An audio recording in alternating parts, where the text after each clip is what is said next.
Okay, I am here in subtract integers number 3 Google form. This is on lesson 1.3. Okay, no calculator when you complete this, and your goal is to get every problem correct.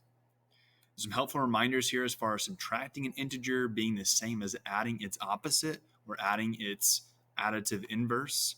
And then also the add rules, right? Same signs add and keep the sign, different signs subtract and keep the big guy.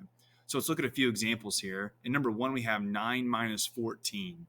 So of course you can see this is subtraction, but what we are saying is that subtracting an integer is the same as adding its opposite. So let's rewrite this as addition of the opposite. So 9 minus 14 will be the same as 9 plus the opposite of this second number. What's the opposite of 14? Well, that would be negative 14, right?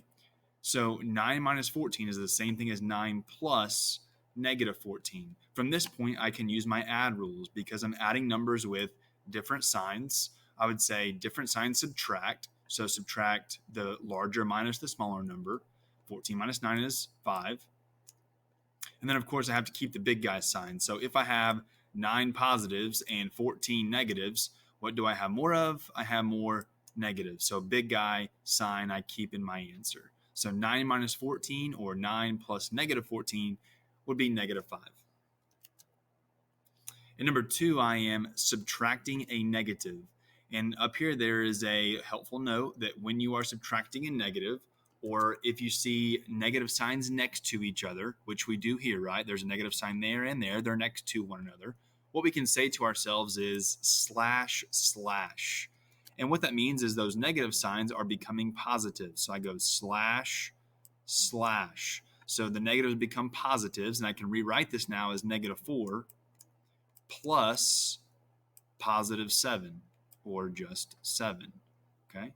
So if I subtract a negative, that's actually the same thing as addition. From this point, I will use my add rules. These have different signs, so subtract and keep the larger. Larger sign would be positive, so my answer is positive 3. Okay, let's skip down to number 12. Number 12. Okay, and as you can see, you can already see the answer, but let's go through why it's going to be $40. So Tommy had a balance of negative $8 in his savings account.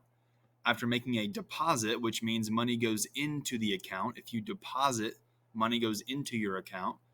After making a deposit, he has $32 in his account. What is the overall change to the account? So let me draw a horizontal number line here.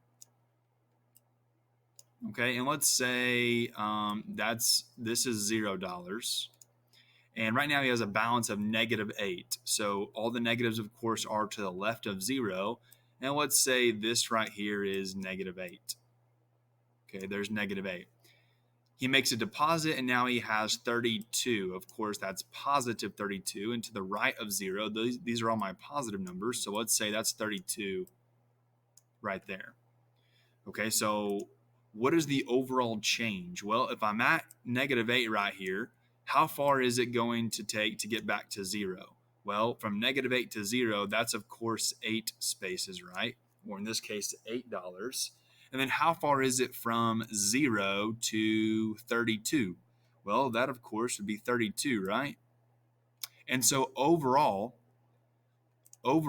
from negative 8 to 32, how far did I go? Well, I went 8 spaces from negative 8 to 0, and then I went 32 more spaces. So what's 8 and then 32 more? That, of course, would be 40. And I'm not sure why it's a pound sign there. It should be, of course, a dollar sign. So the overall change was $40. Number 13, we're talking about temperature. And anytime we talk about temperature, it's very helpful to think about this in terms of a vertical number line, an up and down number line. So the record high March temperature in Phoenix is 94 degrees Fahrenheit. So here's my vertical number line. As you can see, it's a nice straight line. Okay, this is 94 degrees. That's the record high March temperature in Phoenix, 94 degrees. The record low March temperature is -4. So let's say this right there is 0. And of course, below 0 is going to be negative. So let's say this is negative 4 degrees. Find the difference between the high and the low temperatures. Okay, so difference, anytime I see the word difference in math, I should think subtraction, right? So what is the difference between this temperature, 94, and this temperature, negative 4? If I want the difference means I need to subtract. Okay, so basically I could view this as negative, or 94 minus negative 4. Do you see two negatives next to one another? I do, right? There's a negative there and a negative there. And so what I could say to myself, if I see two negatives in a row, I could say slash, slash, right? If I subtract a negative, that is actually addition.